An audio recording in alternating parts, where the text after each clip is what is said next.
Hey guys, my name is Anuradha. Welcome to our channel GK Guidance and Knowledge. Happy morning to all of you. कैसी है मेरी GK family? I hope सभी अच्छे होंगे। अपनी सेहत और फैमिली और पढ़ाई तीनों का ध्यान काफ़ी अच्छे से रखिए। और ये वीडियो आपको फ़ायदा पहुँचाएगी इन सभी एग्जाम्स के साथ साथ हर उस एग्ज़ाम में जहाँ पे आपको GK मीन्स करंट अफेयर और स्टैटिक क्वेश्चन दोनों पूछे जाते हैं। तो चलिए शुरुआत करते हैं आज के हमारे रैपिड फायर राउंड की ओर। सबसे पहले जान लेते हैं हमारे लिए एक बहुत ही स्पेशल डे है आज। 10 जून को सेलिब्रेट किया जाता है national ball point pen day के रूप में, जो कि हमारे एग्ज़ाम लिखने के लिए बहुत ही ज़्यादा ज़रूरी होता है, इसलिए हमें इम्पोर्टेंस देनी चाहिए इसे। तो चलिए जान लेते हैं अगला क्वेश्चन। हमारा पहला क्वेश्चन क्या है? ग्लोबल लिवेबिलिटी इंडेक्स 2021 के अंदर लॉन्च किया गया है रिसेंटली। ये किसके द्वारा लॉन्च किया जाता है? वर्ल्ड बैंक के द्वारा, एशियन डेवलपमेंट बैंक के द्वारा, इकोनॉमिस्ट इंटेलिजेंस यूनिट के द्वारा, इंटरनेशनल मॉनेटरी फंड के द्वारा। तो हमारा आंसर क्या होगा? हमारा आंसर होगा सी। चलिए जान लेते हैं इसके बारे में। इकोनॉमिस्ट इंटेलिजेंस यूनिट इसने रिसेंटली लॉन्च किया है ग्लोबल लिवेबिलिटी इंडेक्स 2021 के अंदर। कोविड-19 ने जो सेकंड अप कर दिया है, जो एनुअल रैंकिंग है उसके अंदर, जो मोस्ट लिवेबल सिटीज़ के अंदर, इसके अंदर न्यूजीलैंड है, उसने पहला प्लेस हासिल किया है। किसको रिप्लेस करके? वियना को रिप्लेस करके। ऑस्ट्रिया की कैपिटल वियना है, जिसने जो कि 2018 से ही लीड कर रही थी इस रिपोर्ट को और रन कर रही थी नेक टू नेक, मतलब कि इसकी कंपटीशन में कौन था? मेलबर्न। लेकिन इन दोनों को ही पीछे छोड़कर जो न्यूजीलैंड है वो फर्स्ट प्लेस पे आ गया है। 140 जो अर्बन सेंटर्स हैं उनके अंदर कोविड-19 को, जो कि हमारे लिए बहुत बड़ा सरदर्द बना हुआ है, जिसकी वजह से हमारी लाइफ बहुत बुरी तरह से डिस्टर्ब हुई है। ये न्यूजीलैंड किस वजह से एलिमिनेट कर पाया कोविड-19 को? बिकॉज उसने काफ़ी ज़्यादा लॉकडाउन लगाया था, और जो न्यूजीलैंड एक जियोग्राफिक आइसोलेटेड प्लेस है, इस वजह से भी उसे काफ़ी ज़्यादा हेल्प मिली है इसे रिड्यूस करने में। फिर क्या है अगला क्वेश्चन हमारा? ऑपरेशन पेंजिया 14, ये रिसेंटली न्यूज़ में देखने को मिला है। ये किससे रिलेटेड है? ये जॉइंट मिलिट्री एक्सरसाइज है, किसके बीच में? इंडिया और यूके के बीच में। या फिर एक रेस्क्यू ऑपरेशन है, कंडक्ट किया गया है स्टैंडर्ड इंडियंस के लिए अरेबियन सी के अंदर साइक्लोन के दौरान। या फिर ये मेजर है जिसके अंदर कंटेन किया जा रहा है जो इंसर्जेंसी है हमारी नॉर्थ ईस्ट इंडियन रीजन के अंदर। या फिर ये एफर्ट है डिस्टर्ब करने के लिए जो सेल होती है फेक मेडिसिन और प्रोडक्ट्स का ऑनलाइन। हमारा आंसर क्या होगा? हमारा आंसर होगा डी। आप मेरे आंसर देने से पहले क्या कीजिए? वीडियो को पॉज करके और खुद आंसर देने की कोशिश कीजिए, उससे आपको ज़्यादा फ़ायदा मिलेगा। इसके बारे में जान लेते हैं। Recently international criminal police organisation, जिसे हम इन शॉर्ट इंटरपोल बोलते हैं, ये शायद किसी को ना पता हो, लेकिन इंटरपोल को सबको इंटरपोल के बारे में ज़रूर पता होगा, क्योंकि इसका हवा बनाए रखते हैं फिल्मों में भी। मैंने भी काफ़ी सारी फिल्में देखी इससे रिलेटेड। तो जान लेते हैं आगे। ऑपरेशन पेंजिया 14 है, इसके अंदर टारगेट किया गया है कि जो फेक मेडिसिन हैं, प्रोडक्ट्स हैं जो ऑनलाइन बेचे जाते हैं, उनको कैसे एलिमिनेट किया जा सके। तो इसके अंदर क्या किया गया है? मोर देन जो 1.10 लाख जो वेब लिंक्स हैं, जिसके अंदर काफ़ी सारी वेबसाइट्स और ऑनलाइन मार्केट प्लेसेस हैं, वो भी किए गए हैं, उन्हें भी टेकन डाउन कर दिया गया है इस ऑपरेशन के अंदर। ऑपरेशन पेंजिया है, इंटरनेशनल एफर्ट देखने को मिला है इंटरपोल के साथ में, ताकि डिस्टर्ब काउंटरफिट और जो इलिसिट हेल्थ प्रोडक्ट्स हैं जो हमारे लिए बहुत ज़्यादा ख़राब होते हैं, हमारी हेल्थ के लिए बिल्कुल भी अच्छे नहीं होते हैं। पेंजिया है, इसने ये काम करता है अवेयरनेस बढ़ाने का लोगों के बीच में, जो ये मेडिसिन हैं अनरेगुलेटेड वेबसाइट से जो खरीदी जाती हैं, उनकी वजह से जो इश्यूज़ होते हैं, जो रिस्क होते हैं हमारी लाइफ के साथ में, उसके बारे में अवेयरनेस फैलाता है। इसका पहला ऑपरेशन है वो 2008 के अंदर कंडक्ट किया गया था। करंटली जो 14th ऑपरेशन चल रहा है, और करंटली जो 14th ऑपरेशन हुआ है, जिसमें रिलीज़ हुई हैं डिटेल्स, उसके अंदर क्या है? 92 कंट्रीज़ की जो पुलिस है, कस्टम्स हैं और हेल्थ रेगुलेटरी अथॉरिटीज़ हैं, उनने एक साथ मिलकर काम किया है, और जो इंटरपोल है उसने इसे कोऑर्डिनेट किया है, और इंडियन एजेंसीज भी इसका पार्ट थी, इस ऑपरेशन का पार्ट थी। जान लेते इसके बारे में थोड़ा और। ऑपरेशन पेंजिया के अंदर 1,13,000 ऐसी जो वेब लिंक हैं जिन्हें शट डाउन कर दिया गया है, बंद कर दिया गया है पूरी तरह से, और 277 लोग ऐसे हैं जिन्हें अरेस्ट किया गया है जो क्रिमिनल थे, और 92 कंट्रीज़ हैं उन्होंने पार्टिसिपेट किया, ये हमने जान लिया है। और जो 23 मिलियन इसके अंदर क्या हुआ है, कितना खर्चा आया है? 23 मिलियन US की वर्थ आई है। किस किस के काम के लिए? जो कोविड-19 की टेस्ट किट्स हैं उनके लिए, मास्क के लिए, एंटीबायोटिक के लिए, और पेन किलर्स हैं, ये सब भी इसके अंदर इंक्लूडेड है। और इसके अंदर 7,10,000 जो पैकेजेस हैं उनको चेक किया गया है, मतलब कि आप समझ सकते हैं कितनी ज़्यादा मेहनत की गई है इनके द्वारा। फिर हमारा अगला क्वेश्चन है, इन सभी स्टेटमेंट को कंसिडर करना है केमिकल वेपन से रिलेटेड, केमिकल वेपन कन्वेंशन से रिलेटेड। इसके रिगार्डिंग आज हम 2 क्वेश्चन डिस्कस करने वाले हैं। तो पहला ये है, इसके बाद में अगला क्वेश्चन भी इसी से रिलेटेड है, इसी से रिलेटेड है। चलिए शुरुआत करते हैं। ये इम्प्लीमेंट किया जाता है organisation for the prohibition of chemical weapons. फिर इसके अंदर 3 कंट्रीज़ ऐसी हैं जिन्होंने ना तो इसे साइन किया है ना इसे रेटिफाई किया गया है। कौन कौन सी कंट्रीज़ हैं? इंडिया, पाकिस्तान और चाइना। तो वो हमें बताना है इनमें से कौन सी स्टेटमेंट है वो करेक्ट है। हमारा आंसर क्या होगा? हमारा आंसर होगा ए, बिकॉज इसके अंदर इंडिया, पाकिस्तान, चाइना नहीं है। यहाँ पे इजिप्ट, नॉर्थ कोरिया और साउथ सूडान आएंगे। इसके बारे में जान लेते हैं। ये एक मल्टीलेटरल ट्रीटी है जिसके अंदर बैन किया गया है केमिकल वेपन्स को, और इसके अंदर जो इसका डिस्ट्रक्शन भी है वो भी रिक्वायर है। एक स्पेसिफिक टाइम लिमिट दिया जाता है, उसके अंदर उसे ख़त्म करना होगा। फिर इसके अंदर अल्टीमेट ड्यूरेशन है, इसके अंदर अल्टीमेटेड ड्यूरेशन दी गई है और ये बहुत ही ज़्यादा कॉम्प्रिहेंसिव है। जो हमारा 1925 का जेनेवा प्रोटोकॉल हुआ था उससे भी ज़्यादा कॉम्प्रिहेंसिव है ये। इसके अंदर सिर्फ आउटले नहीं किया गया है उसके यूज़ के लिए, बल्कि पोसेशन भी किया जा रहा है जो केमिकल वेपन्स हैं उनके ऊपर। इसके अंदर जो 3 कंट्रीज़ हैं ये मैंने आपको बता दिया है, इजिप्ट, नॉर्थ कोरिया और साउथ सूडान है। और इंडिया ने इसे पेरिस के अंदर 14 जनवरी 1993 को साइन कर लिया गया था। फिर इससे रिलेटेड दूसरा क्वेश्चन है, हमें इसे बताना है। ये Paris based autonomous intergovernmental organisation है। फिर ये प्रोहिबिट करती है केमिकल वेपन्स की, जो कि जिसके अंदर डिस्ट्रक्शन भी रिक्वायर्ड है। ये लास्ट क्वेश्चन के अंदर हमने देख लिया, तो ये तो यहाँ पे सही हो गया है। फिर अवार्ड मिला था 2013 के अंदर, नोबेल पीस प्राइज़ मिला था। इसके जो एफर्ट्स किए हैं इसने एलिमिनेट करने के लिए केमिकल वेपन्स की।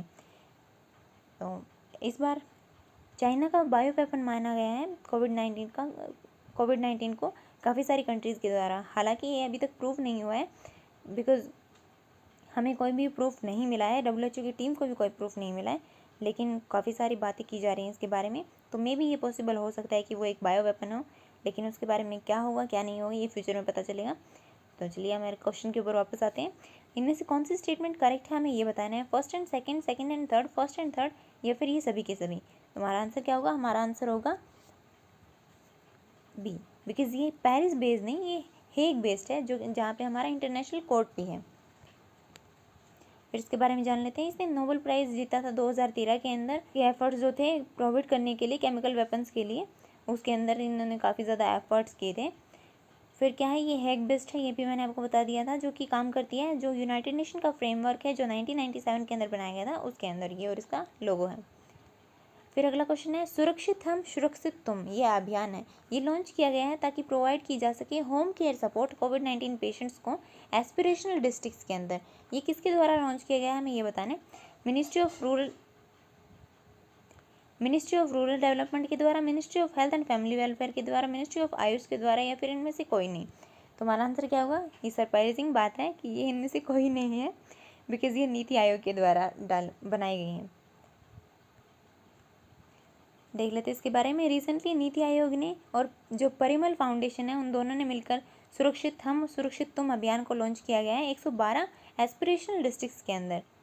इसके अंदर क्या है, जो एसिम्टोमेटिक है या फिर जिनको माइल्ड सिम्टम है। एसिम्टोमेटिक तो आपको पता ही होगा, जिनके अंदर जो वायरस से ग्रसित है लेकिन उसके जो सिम्टम्स हैं वो बाहर दिखाई नहीं दे रहे हैं, वो तो एसिम्टोमेटिक हो गया। और दूसरा जिसके अंदर कम सिम्टम्स देखने को मिलते हैं उसे इंक्लूड किया गया है। उनको प्रोवाइड की जाएगी सपोर्ट की, उनके वो घर पे ही रहकर कोविड-19 की ट्रीटमेंट करवा सकें। और 26 स्टेट ऐसे हैं जिनके अंदर ये जो एस्पिरेशनल डिस्ट्रिक्ट्स हैं वो फोकस्ड रहेंगे। काम है, बाकी सब तो हमने देख ही लिया है। फिर अगला क्वेश्चन क्या है, तियानमन स्क्वायर मैसेकर, बताना है कि किसके कॉन्टेक्स्ट में है ये, मतलब कि कौन सी कंट्री से रिलेटेड है। चाइना, नॉर्थ कोरिया, जापान या फिर रशिया। तो हमारा आंसर क्या होगा? हमारा आंसर होगा ए। इसके बारे में जान लेते हैं। वैसे तो बहुत ही खतरनाक चीज़ है ये, स्टूडेंट्स के द्वारा जो प्रोटेस्ट किया गया था इसके अंदर वो भूखे रहे थे और उन्होंने डेमोक्रेसी की मांग की थी, लेकिन इन्होंने नहीं दी थी डेमोक्रेसी। चाइना का आपको पता ही है, वहाँ पे कम्युनिज्म चलता है। इस पिक्चर को आप देख भी सकते हैं, ये यहाँ पे कैसे आम लोग हैं और इनके लिए टैंक्स मंगवाए जा रहे हैं कंट्री के अंदर, तो आप समझ ही सकते हैं कितने कमाल की डेमोक्रेसी होगी वहाँ पे। सेकेंड जो एनिवर्सरी है इस इवेंट की वो ऑब्जर्व की गई है। ये इवेंट कब का है? 4 जून 1989 का है, जिसके अंदर चाइनीज़ ट्रूप्स हैं उनको ट्रैक डाउन किया गया था प्रो डेमोक्रेसी प्रोटेस्ट के अंदर बीजिंग के अंदर, जो कि लोकेटेड है बीजिंग के अंदर तियानमेन स्क्वायर करके एक प्लेस है उसके अंदर। इसके अंदर ऑफिशियल डेथ टोल तो नहीं बताया गया है, लेकिन अगर यहाँ पे हज़ारों नहीं तो सैकड़ों मौतें तो ज़रूर हुई थी, ये कहा गया है। ये प्रोटेस्ट है, ये स्टूडेंट्स के द्वारा लीड किया जा रहा था और वो डिमांड कर रहे थे डेमोक्रेसी की, फ्री स्पीच की और फ्री प्रेस की चाइना के अंदर, जो कि पॉसिबल ही नहीं है, आप सबको पता ही है। यहाँ पे देख सकते हैं हम, ये हमारी प्यारी कंट्री इंडिया और ये चाइना है। आगे बढ़ते हैं। अगला क्वेश्चन है, इन सभी स्टेटमेंट को कंसिडर करना है किसके रिगार्डिंग? सरल जीवन बीमा के रिगार्डिंग। सरल जीवन बीमा ऑफर करती है प्रोटेक्शन जो लोगों की जो लोग सेल्फ एम्प्लॉयड हैं या फिर जो लो इनकम कैटेगरी के अंदर आती है उनके लिए। फिर क्या है, ये ministry of health and family welfare के द्वारा का मैंडेट है, जिसके अंदर सभी की लाइफ को इंश्योर किया जाएगा। इसके लिए लॉन्च किया है सरल बीमा प्लान्स को। और जो सरल जीवन बीमा ये कंटेन करती है, कोई भी एक्सक्लूजन नहीं होता है इसके अंदर सुसाइड को छोड़कर। तो इनमें से कौन सी स्टेटमेंट करेक्ट है हमें ये बताना है। तो हमारे आंसर ऑप्शन है first and second, second and third, first and third, या फिर ये सभी के सभी। तो हमारा आंसर क्या होगा? हमारा आंसर होगा सी। इसके अंदर सेकंड स्टेटमेंट है, ये गलत है। चलिए देख लेते हैं इसके बारे में। ये insurance regulatory and development authority of India, जिसे हम IRDAI बुलाते हैं, इसका मैंडेट है, जिसमें सरल बीमा प्लान्स लॉन्च किए गए थे 1 जनवरी 2021 से। और IRDAI है, ये एक ऑटोनोमस बॉडी है मिनिस्ट्री ऑफ फाइनेंस की जुरिडिक्शन के अंदर। ये रेगुलेटेड मैंडेट है, जिसके अंदर standard term insurance plan offer किया जाता है लोगों को, उनकी जो बेसिक प्रोटेक्शन है उसके लिए। कौन कौन से लोगों के लिए? सेल्फ एम्प्लॉयड और या फिर जो कि लो इनकम कैटेगरी के अंदर आते हैं उनके लिए। और ये प्रोवाइड करवाती है पेमेंट, इसके अंदर एक साथ लमसम पेमेंट कर दी जाती है, मतलब कि जो नॉमिनी है, जो इन केस अगर उनकी डेथ हो जाती है जिसने इंश्योरेंस करवाया है, तो उसके नॉमिनी को लमसम पेमेंट मिलेगी। फिर अगला क्वेश्चन है, CEO वाटर मैंडेट है, ये स्पेशल इनिशिएटिव है किसका? यूनाइटेड नेशन सेक्रेटरी जनरल या और UN ग्लोब, या फिर ये UNEP सेक्रेटरीट और द UN ग्लोबल कॉम्पैक्ट का एक साथ इनिशिएटिव है, या फिर ये UNFCCC सेक्रेटरीट और UN ग्लोबल कॉम्पैक्ट का इनिशिएटिव है। UN ग्लोबल कॉम्पैक्ट तो है इसके अंदर, ये तो कंफर्म हो ही गया है इससे। तो हमें बताना है इनमें से ऊपर वालों में से ये फर्स्ट स्टेटमेंट, सेकंड स्टेटमेंट और थर्ड स्टेटमेंट में से कौन सी करेक्ट है, और या फिर इनमें से कोई भी करेक्ट नहीं है। तो हमारा आंसर क्या है? हमारा आंसर है ए, बिकॉज ये UN सेक्रेटरीट जनरल और ग्लोबल कॉम्पैक्ट का एक साथ काम किया गया है, ये यहाँ पे यहीं पे बताया गया है। और इसके अंदर पार्टनरशिप है पैसिफिक इंस्टीट्यूट की भी। फिर अगला क्वेश्चन है, इन सभी स्टेटमेंट को कंसिडर करना है हमें सीस नोट आउटब्रेक के बारे में। तो हमारी पहली स्टेटमेंट है मरीन, ये एक मरीन म्यूस्लीज है जो कि बनती है एल्गी के अंदर जब ओवरलोड हो जाता है न्यूट्रिएंट्स का, किसकी वजह से? वाटर पोल्यूशन की वजह से, और जो इफ़ेक्ट है क्लाइमेट चेंज के उसकी वजह से। और इसकी वजह से वाटर बॉर्न डिजीज़ भी हो सकते हैं, जैसे कि कोलेरा है। तो इनमें से कौन सी स्टेटमेंट इनकरेक्ट है हमें ये बताना है। हमें स्पेशल फोकस करना चाहिए, यहाँ पे पूछा गया है क्या है, करेक्ट या incorrect. First option, first only, second only, दोनों ही, या फिर दोनों में से कोई नहीं। हमारा आंसर क्या होगा? हमारा आंसर होगा डी, बिकॉज ये दोनों की दोनों स्टेटमेंट है वो इनकरेक्ट है। ये यहाँ पे देख सकते हैं आप कैसा होगा ये आउटब्रेक, कितना खतरनाक हो सकता है। सीस नोट है, ये क्या है? ये एक स्लिम स्लज है जो कि 2 कलर में पाया जाता है, ग्रे या फिर ग्रीन। ये कि ये जो सी के सरफेस के ऊपर फ्लोट करता रहता है, तैरता रहता है, और ये मरीन इकोसिस्टम को भी बहुत ज़्यादा नुकसान पहुंचाता है। जब एल्गी फीस्ट करती है गर्म पानी के ऊपर, जो कि ग्लोबल वार्मिंग की वजह से गर्म हुआ है, उसके अंदर न्यूट्रिएंट का ओवरलोड हो जाता है, इस वजह से ये बनता है। काफ़ी लंबे समय तक ये बने रहने की वजह से हमें काफ़ी सारी प्रॉब्लम भी देखने को मिलती है। एक्वाटिक एनिमल्स हैं, उनकी पॉइजनिंग हो जाती है, वो ख़त्म भी हो सकते हैं, जैसे कि जिसके अंदर कौन कौन इंक्लूड है? फिशेज़ हैं, कार्ब्स हैं, ऑस्ट्रेट्स हैं, मसल्स हैं, कोरल्स हैं, स्पोनेजेस हैं, या फिर सी स्टार हैं। टर्की का जो मार्मरा सी है उसके अंदर इसके सबसे ज़्यादा असर देखने को मिला था। इसके अंदर जो कि कनेक्ट करता है ब्लैक सी और एजियन सी को। हमारा लास्ट एंड फाइनल क्वेश्चन है INS संध्यायक, ये रिसेंटली न्यूज़ में देखने को मिला है। ये क्या है हमें ये बताना है। ये इंडियन नेवी का ओल्डेस्ट हाइड्रोग्राफिक सर्वे वेसल है। ये आप पिक्चर में तो देख ही सकते हैं, जिसको पता है वो बता ही सकता है इसके बारे में। या फिर ये न्यूक्लियर पावर्ड सबमरीन है, या फिर ये स्टीलेथ डिस्ट्रॉयर है, या फिर ये न्यूक्लियर पावर आइस ब्रेकर है। तो हमारा आंसर कौन सा है? हमारा आंसर है ए। चलिए देख लेते हैं इसके बारे में। INS संध्यायक है, ये इंडियन नेवी का सबसे पुराना हाइड्रोग्राफिक सर्वे वेसल है, जो कि डीकमीशन किया गया है नेवल डॉकयार्ड के अंदर, विशाखापत्तनम के अंदर। इसने लगातार 40 साल सर्विस दी है अपनी हमारे नेशन को। INS संध्यायक है, इन्हें 200 से ज़्यादा मेजर हाइड्रोग्राफिक सर्वेज किए हैं, और ये सिर्फ है वो काफ़ी ज़्यादा इंपॉर्टेंट जो ऑपरेशंस हैं उसके अंदर भी काम किया है इसने। जैसे कि ऑपरेशन पवन है श्रीलंका के अंदर, जिसने जो कि हुआ था 1987 के अंदर। ऑपरेशन रेनबो है, जो ह्यूमैनिटेरियन असिस्टेंस देने के लिए जो सुनामी हुई थी 2004 के अंदर, उसके बाद में इंडिया और US की हाइडर एक्सरसाइज जो टाइगर ट्रम्प 2019 में हुई थी, उसके अंदर भी इसने पार्टिसिपेट किया था।